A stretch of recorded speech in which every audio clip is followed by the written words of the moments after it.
Hey guys, Chaps here, and I've got another topic I'd like to discuss. As with the last ones, I've got a Reddit thread linked below, so go check that out. Also, just note that while the thread and the video overlap a lot, they do have some unique parts to them. Just seeing one or the other doesn't really tell the full story. Man, I've been doing a lot of these recently, it seems, but hey, they're kind of fun. Well, as the title suggests, today's topic is on the tour of duty. Honestly, I think the whole operations and tour thing is fantastic, but it certainly has been met with its fair share of complaints. Today, I wanted to gloss over the good, and not so good aspects of it, but then spend the bulk of the video discussing my proposed solution. So let's start with the good. Honestly, I could do a whole video on this, but let me collapse it into a few main points. To start with, the number of levels. They have worked wonderfully. We have a nice sense of progression, things start off quick, and slow down as time goes on, but it never really feels like our next task is completely out of reach. The size of the levels, in combination with the daily challenge, provide us with a task each day. This gives a ton of incentive to return and keep playing each day, and it usually feels pretty rewarding because you go up a level or you get something out of it. And yeah, it does feel like a grind sometimes, but I'll talk about that later. Possibly the most important aspect, though, is the amount of free content that it comes with. I'm going to hit on the filler content, as we like to call it, in a minute, but you can't argue with the fact that we are certainly getting a lot of free stuff out of this. Okay, I kind of glossed over that, but don't get me wrong, I love the system and I feel like they're about 90% of the way there right now.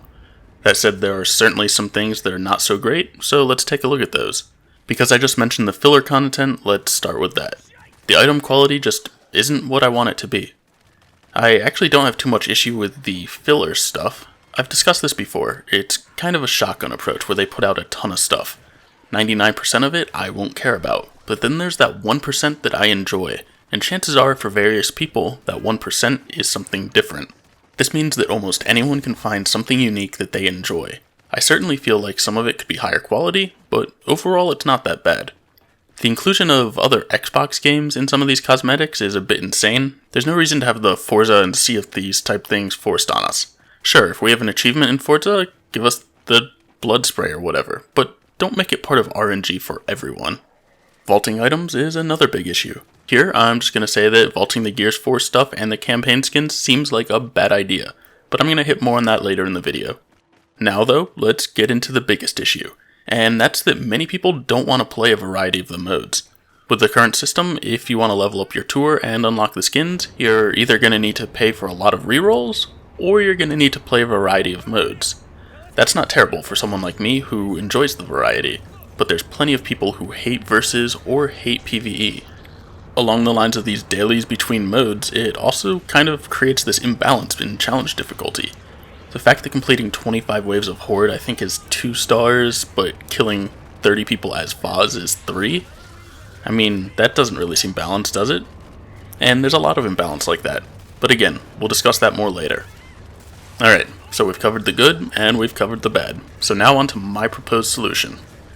The foundation of my solution stems from having unique dailies for each mode: Horde, Escape, and Versus. Yeah, I know this creates other issues, but I think I've addressed most of them in here. Okay, so I believe that we should have 3 dailies for each mode. In order to limit things, I think there should be a soft cap of 3 challenges per day, so basically you can play any mode you want and complete any combination of challenges, but it will only count the stars for your 3 highest challenges.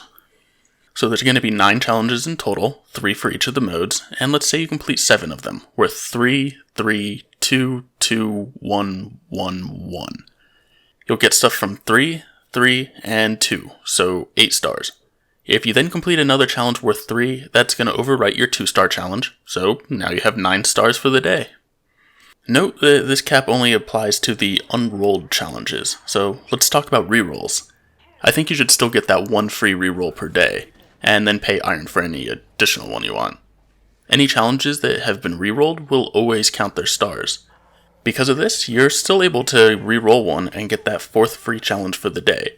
In addition, people who keep rerolling as much as they're willing to pay for will keep getting stars for those. But let's back up a minute. Why do we want this 3 challenge per mode system? Well, let's look at a complaint from the current system. Currently, we have many people with the mentality of grinding and boosting their challenges to get them out of the way, and then once they're done with that, they can go play the game as normal. This results in people feeling pressured to play the various modes, and a lot of their playtime is not having fun, it's just grinding out those challenges. In games like Fortnite, you have various game types, but it's all still PvP. You don't have quite the same level of divide. Some people may still need to grind to get stuff, but in general it comes a lot more naturally. This is what we accomplish with this system of having multiple challenges per mode. Instead of grinding and then being able to play, we open up to a system of playing to earn stuff, with the occasional grind maybe being necessary. The Reddit thread goes into a lot more detail on this, so check that out if you have any questions so far. With the basics of my proposal out of the way, let's talk a bit more about some of the detail. Something that I think should be introduced are weekly challenges.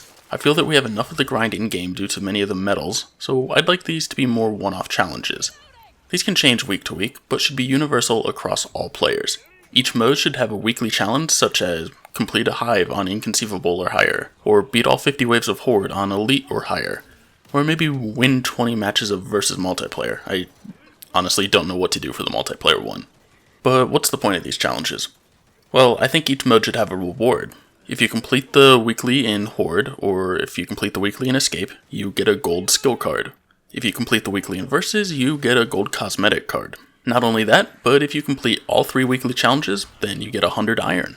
This system of weeklies not only encourages people to play across the various modes, but it also provides a little bit of specialized rewards if they don't want to play all of the modes, but they want to do something a little more difficult in the mode that they like the most.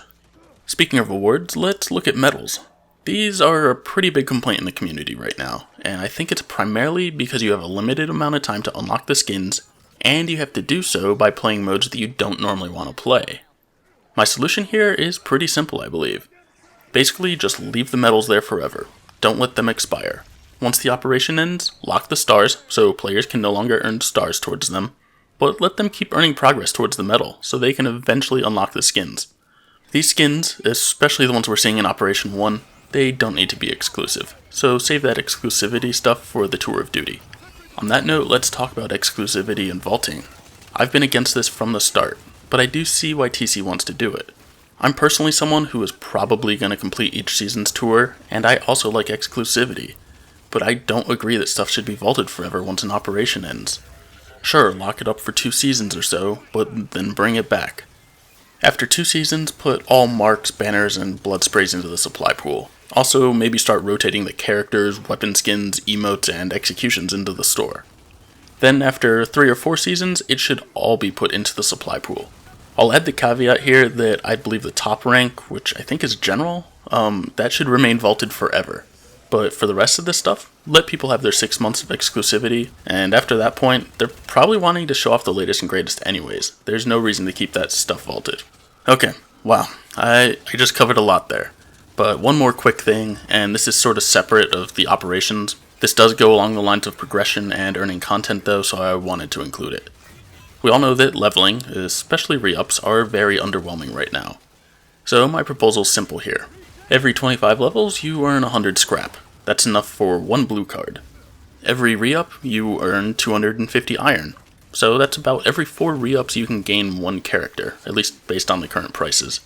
I use Fortnite as an example because I played a lot of that in the earlier seasons.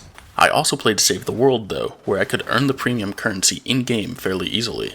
It really sucks that TC has no way for players to earn this currency in-game, and especially being that this is not a free-to-play game. The Coalition has already indicated that they've heard our feedback and plan to make changes to operations and the tour. These changes aren't going to be stuff that we see in Operation 1, but are more likely to evolve as we move into Operation 2 and 3. That said, I'm sure they don't have their changes all figured out and set in stone so far, so let's give them some feedback. I don't suspect that they're going to do everything that I just proposed. I came up with that idea basically as I was typing it, so it's certainly not all there and probably has some flaws in it. But hey, at least it should get the ball rolling. So you guys, the community, let your voice be heard as well. Don't just say something sucks. Let me, or TC, know what you want to see. Be constructive, and let's give the best feedback we can, so that we end with the best product we can. As always, go ahead and drop this a like if you think I've earned it, and subscribe for more content. Thanks for watching everyone, and I will catch you next time.